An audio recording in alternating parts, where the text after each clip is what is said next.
राजकुमारी की दुविधा। विक्रम ने भी तय कर रखा था कि बेताल को उस साधु के पास लेकर ही जाएगा, अतः श्मशान में जाकर फिर से बेताल को अपने वश में किया और चल दिया। बेताल ने फिर एक नई कथा सुनानी आरंभ की। बात उस समय की है जब धर्मपुर नगर में राजा धर्मशील का राज्य था। वह अपने नाम के अनुसार बहुत ही धार्मिक प्रवृत्ति का था। वैसे तो उसके राज्य में चारों ओर खुशहाली व्याप्त थी, किंतु राजा को अपने निसंतान होने का बहुत दुख था। उसे सदा यही चिंता लगी रहती थी कि उसके बाद वंश को कौन आगे बढ़ाएगा, कौन धर्मपुर का राजा बनेगा। धर्मशील पुत्र प्राप्ति के लिए पूजा पाठ, मंत्र जाप आदि करता रहता था। काफी समय बाद देवी मां की उस पर कृपा हुई और उसे पुत्र रत्न की प्राप्त हुई।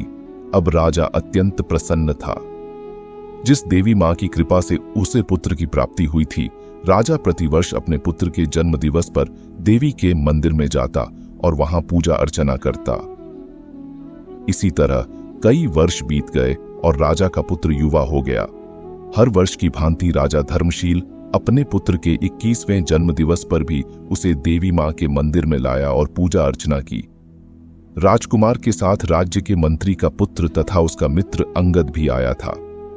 पूजा पाठ के बाद जब वे लोग वापस जाने लगे तो मंदिर में ही राजकुमार की दृष्टि एक धोबी की पुत्री पर पड़ी। वह अत्यंत सुंदर थी। राजकुमार उसे देखते ही उस पर मोहित हो गया।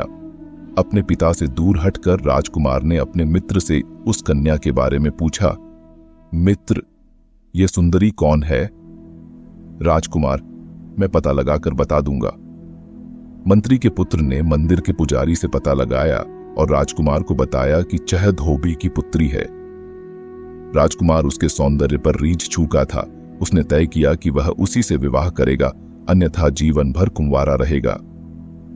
राजकुमार पुनः मंदिर में गया और उसने देवी मां के सामने प्रतिज्ञा की कि यदि उसका विवाह इस सुंदरी से हो गया तो वह अपना सिर देवी मां के चरणों में अर्पित कर देगा।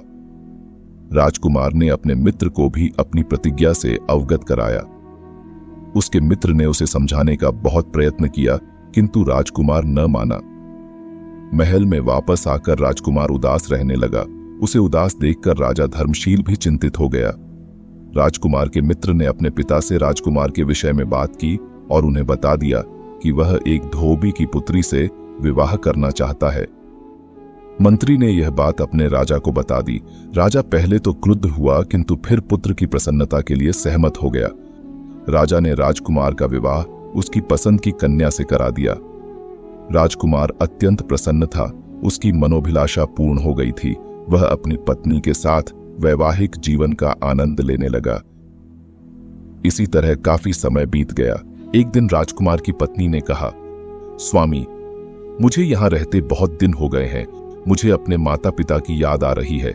कृपा करके आप मुझे कुछ दिन के लिए उनके पास छोड़ आएं।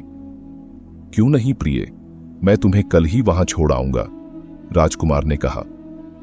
अगले दिन राजकुमार अपनी पत्नी को उसके मायके छोड़ने चल दिया। साथ में राजकुमार का मित्र भी था। तीनों रथ पर सवार होकर जा रहे थे कि अचानक रास्ते में देवी का मंदिर दिखाई दिया। मंदिर देखते ही राजकुमार को अपनी प्रतिज्ञा याद हो आई।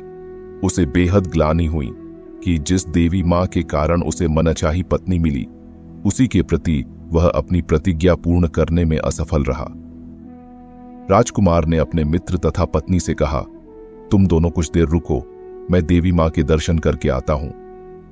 मंदिर में पहुंचकर उसने देवी मां से देरी के लिए क्षमा मांगी और तलवार निकालकर अपनी गर्दन पर वार कर दिया। बहुत देर तक प्रतीक्षा करने के बाद जब राजकुमार वापस न लौटा तो मित्र ने राजकुमार की पत्नी से वहीं प्रतीक्षा करने को कहा और स्वयं मंदिर में चला गया। मंदिर में जाकर जब उसने राजकुमार को मृत देखा तो वह उद्विग्न हो उठा। उसने सोचा कि जब वह बाहर जाकर लोगों से कहेगा कि राजकुमार देवी मां के मंदिर में मृत पड़ा है तो कोई उस पर विश्वास नहीं करेगा। सब यही सोचेंगे कि वह उसकी पत्नी पर मुग्ध हो गया होगा, इसलिए उसने राजकुमार की हत्या कर दी है। काफी सोचने के बाद इस लांछन से बचने के लिए उसने भी तलवार से अपनी गर्दन काट डाली। राजकुमार की पत्नी भी बहुत देर तक उन दोनों की प्रतीक्षा करती रही।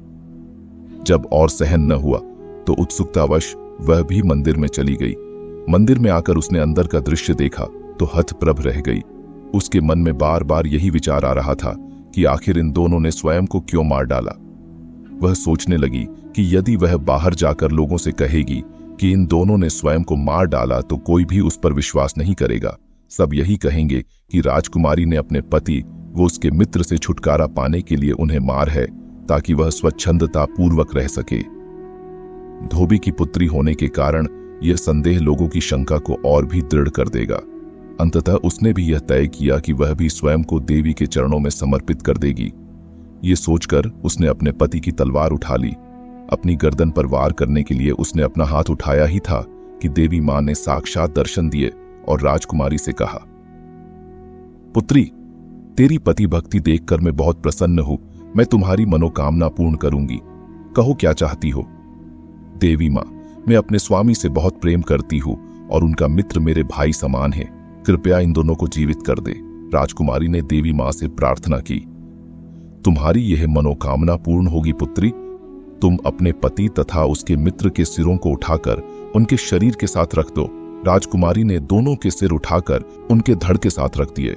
देवी मां ने उन पर पवित्र जल छिड़का और कुछ क्षण बाद वे दोनों जीवित हो गए। देवी मां उसकी मनोकामना पूर्ण करके अंतर्धान हो गई।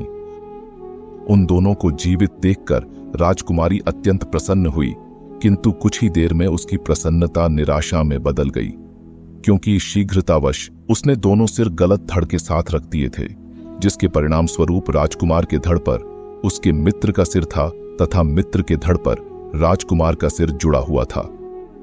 अब राजकुमारी असमंजस में पड़ गई कि वह किसे अपना पति स्वीकार करे। कुछ देर विचार करने के बाद उसने उनमें से एक को अपना पति स्वीकार कर लिया। अच्छा विक्रम, तुमने कथा तो सुन ली। अब यह बताओ कि राजकुमारी ने दोनों में से किसे अपने पति के रूप में स्वीकार किया। बेताल। राजकुमारी ने निसंदेह मित्र के शरीर में राजकुमार वाले सिर जुड़े व्यक्ति को अपने पति के रूप में स्वीकार किया होगा, क्योंकि मनुष्य के शरीर में मस्तिष्क ही सब कुछ होता है और उसी से मनुष्य सोचता समझता व परखता है। मुझे झांक था कि तुम्हारा उत्तर यही होगा, पर चूंकि तुम बोले और मैं चला। यह कहकर बेताल उड़ चला। विक्रम फिर उसके पीछे लग गया।